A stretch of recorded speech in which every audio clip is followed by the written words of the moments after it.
पालघरमधील वाढवण बंदराच्या कामाचा मुख्यमंत्र्यांकडून आढावा। वाढवण बंदरासह पालघर जिल्ह्यातील पायाभूत सुविधांचीही केली पाहणी।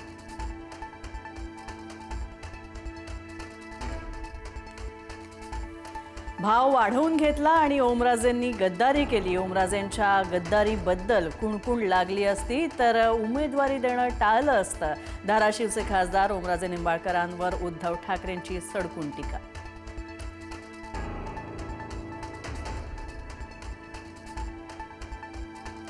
उद्धव ठाकरे, ओमराजे निंबाळकर आणि संजय जाधवांच्या मतदारसंघामध्ये गद्दारांना आणि ठाण्यातील गद्दारांच्या शिरोमणींना धडा शिकवायचा केलं आवाहन।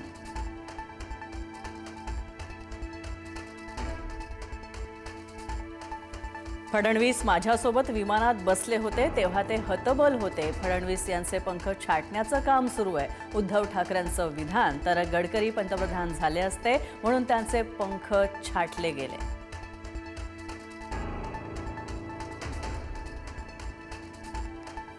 मी कर्जमुक्ती केली होती, महायुती सरकारनं कर्जमाफी केलेली आहे। ठाकरेंची टीका, तर माफी गुन्हेगारांना दिली जाते, शेतकऱ्यांना नाही। मी शेतकऱ्यांना कर्जमुक्त केलेलं होतं, ठाकरेंचा हल्लाबोल।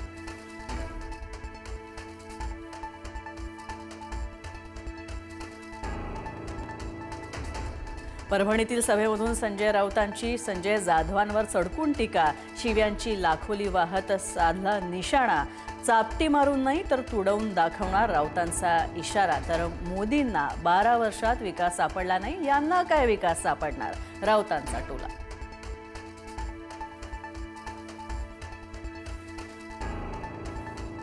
युवक काँग्रेसच्या कार्यकर्त्यांचं टीईटी पेपर फुटीच्या विरोधात तीव्र आंदोलन। दादा भुसेंच्या बंगल्याऐवजी मंत्री गणेश नाईकांच्या बंगल्याला फासलं काळं। शिक्षण मंत्र्यांच्या बंगल्याऐवजी वनमंत्र्यांच्या घरासमोर युवक काँग्रेसची निदर्शनं।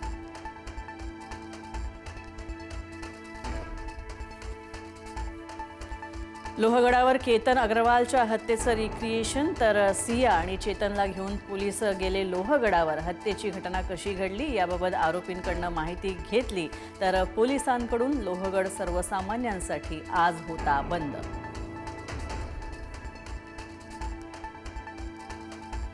केतन अग्रवाल हत्या प्रकरणामध्ये आणखी धक्कादायक माहिती येते समोर। लोहगडावरून केतनला कसं ढकलून द्यायचं याची सिया आणि चेतननं केली होती रंगीत तालीम। हत्या कशी करायची हे गुगल आणि यूट्यूबवर केलं होतं सर्च।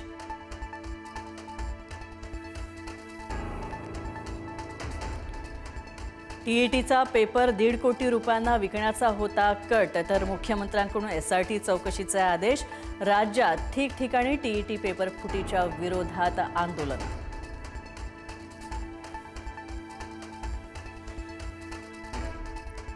प्रसिद्ध चित्रपट दिग्दर्शक रोहित शेट्टी यांना धमकी। 20 कोटी रुपयांच्या खंडणीसाठी धमकी। बिश्नोई गँगच्या नावे ऑडिओ क्लिपद्वारे आली धमकी। पैसे न दिल्यास थेट रोहित शेट्टी यांनाच लक्ष्य करण्याचा इशारा।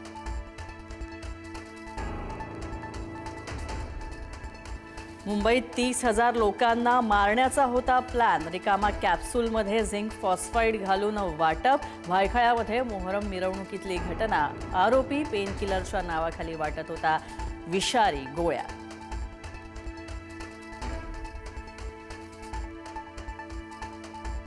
राज्यात आजपासून 1 जुलैच्या दरम्यान हलका ते मध्यम स्वरूपाचा पाऊस पडण्याची शक्यता, तर 2 ते 6 जुलैपासून मुसळधार पावसाचा आहे इशारा।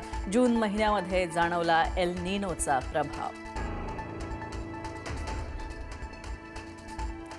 4 दिवसांच्या विश्रांतीनंतर रत्नागिरी जिल्ह्यामध्ये मान्सून पुन्हा झाला सक्रिय। मुंबई गोवा महामार्गावरील वालोपे इथं साचलं पाणी, तर शेतीला दिलासा मिळाल्यामुळे शेतकरी आणि नागरिकांमध्ये समाधानाचं वातावरण।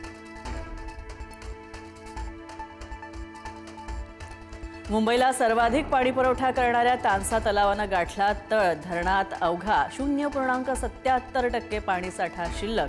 2 दिवसामध्ये तानसातून पाणीपुरवठा बंद होण्याचीही शक्यता।